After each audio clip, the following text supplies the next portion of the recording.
enough. Since you went through the trouble of gathering the family heads, the crew, and the Stellaron hunters, I'm guessing you have something important to say, Mr. Gallagher? Oh? Is it that obvious? The look on your face is practically screaming, I'm the one behind all this. You're right, Mr. Yang. It is indeed time to come clean on everything. The siblings already know what they need to, and they've made their choice. But you, Nameless, arrived a bit late. So it's only fair that I answer your questions. Before we begin, let me reintroduce myself. I'm the founder of Dreamflux Reef, the deputy of the Watchmaker, and the one who sent out that invitation. As Gallagher, the history fictionologist, I humbly extend my greetings to you all. History fictionologist? So what, everything you told us was made up? Well, don't worry. Almost everything I shared was true. Well, except for the part about the family accepting me back. I double-checked with Micah, and everything he said about the family, the Watchmaker, and Mikhail is true. Thank you for your understanding. Now let's get down to business. I'm sure you're all wondering why I went through the trouble of setting up this battle for the legacy, inviting different factions and stirring up a ruckus all over Penacony. Well, it all boils down to something very familiar to all of you. The Stellaron. The Stellaron? But how is that possible? Penacony is a free-flowing interstellar hub. There are no signs of contamination whatsoever. You're totally correct. So, care to take a guess at what that means?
I wish that were the truth. The sweet dream doesn't come out of thin air.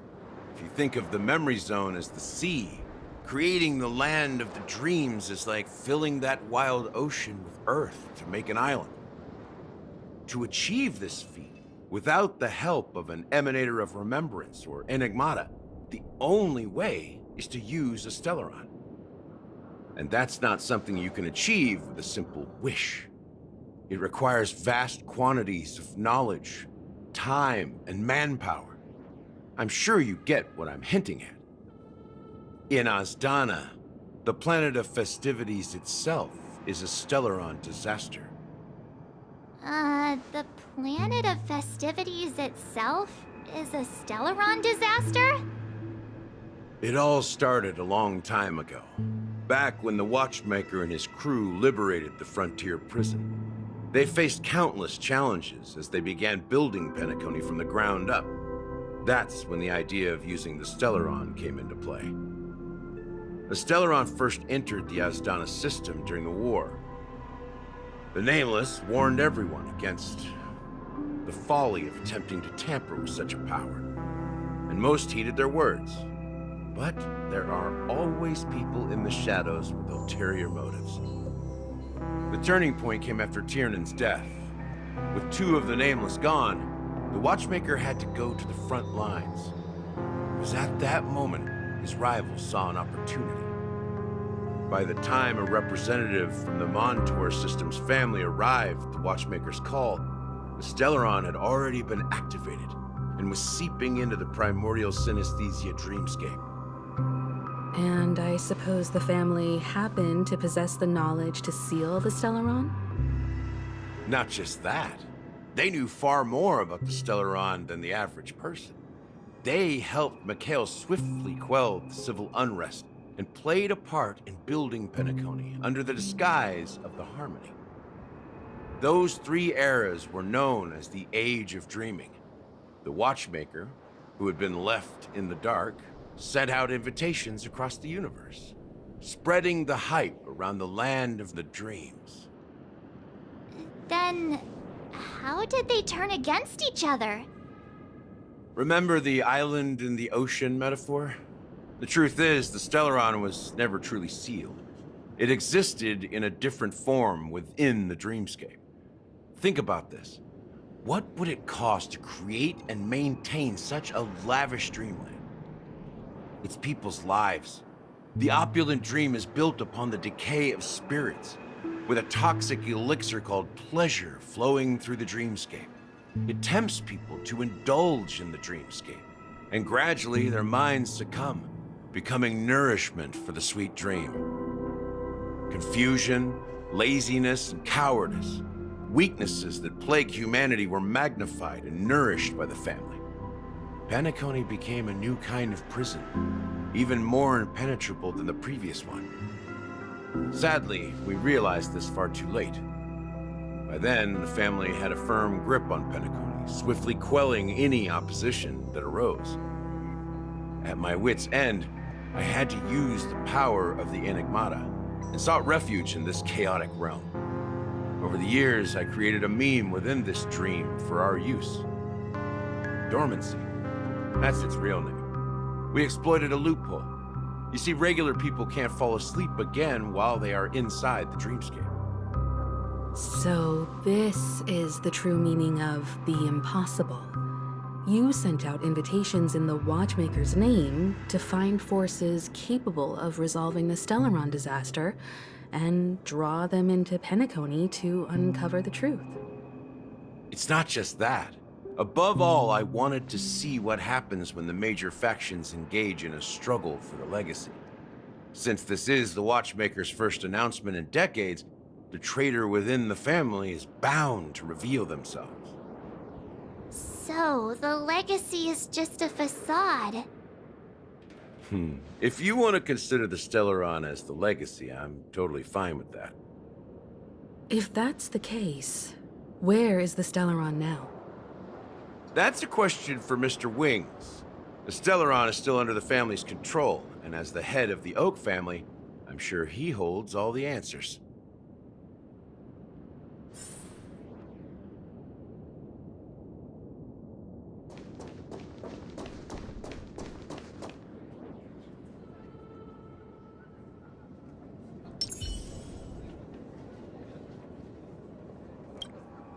Are you done talking? So, will you tell us where the Stellaron is? It is the Penacony Grand Theater itself. As I suspected, it's the embodiment of the family. The edifice that first materialized within the sweet dream. That's what turned Penacony into its current state. As for the person who employed its power, it is in fact Mr. Gopherwood, the current Dream Master. Well, that was easier than I thought. Did you conduct your own investigation already? Correct. when I was trying to track down the person who murdered my sister, apart from you. Gopherwood was my second suspect. Confronting me first turned out to be a smart move on your part. I didn't have other options. The Dream Master has been elusive, and even the heads of the families can hardly get an audience with him. Moreover, Mr. Gopherwood has been kind to my sister and me. And I didn't want it all to end like this. What do you mean by that? To be honest, my brother and I are also victims of the cancer of all worlds. We grew up as orphans, and were adopted by the family when they came to help. Mr. Gopherwood recognized our potential and brought us to Penacony.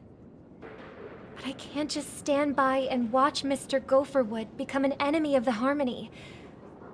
I won't use my voice to support an evil cause. I won't step on that stage and sing, no matter who the traitor is, or what orders they give me.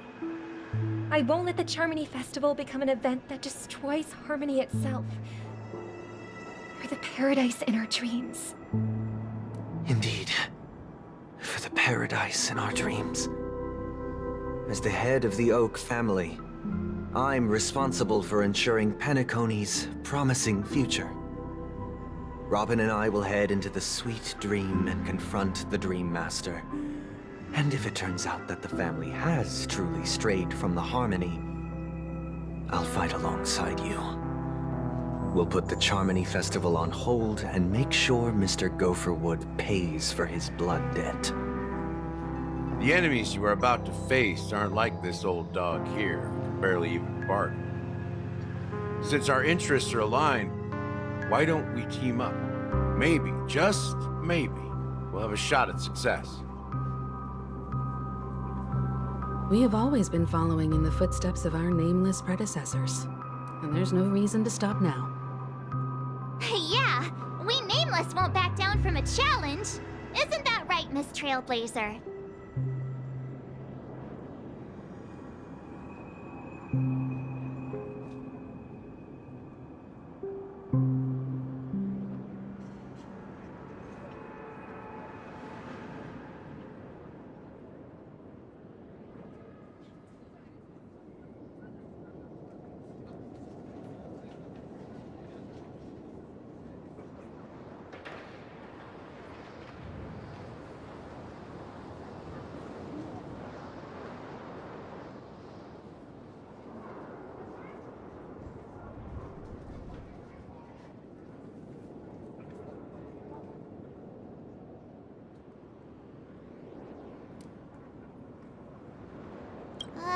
That line actually makes me a bit...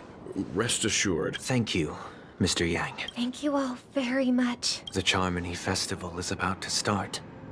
And time. Everyone, let's gather over here. We still need to make some preparations.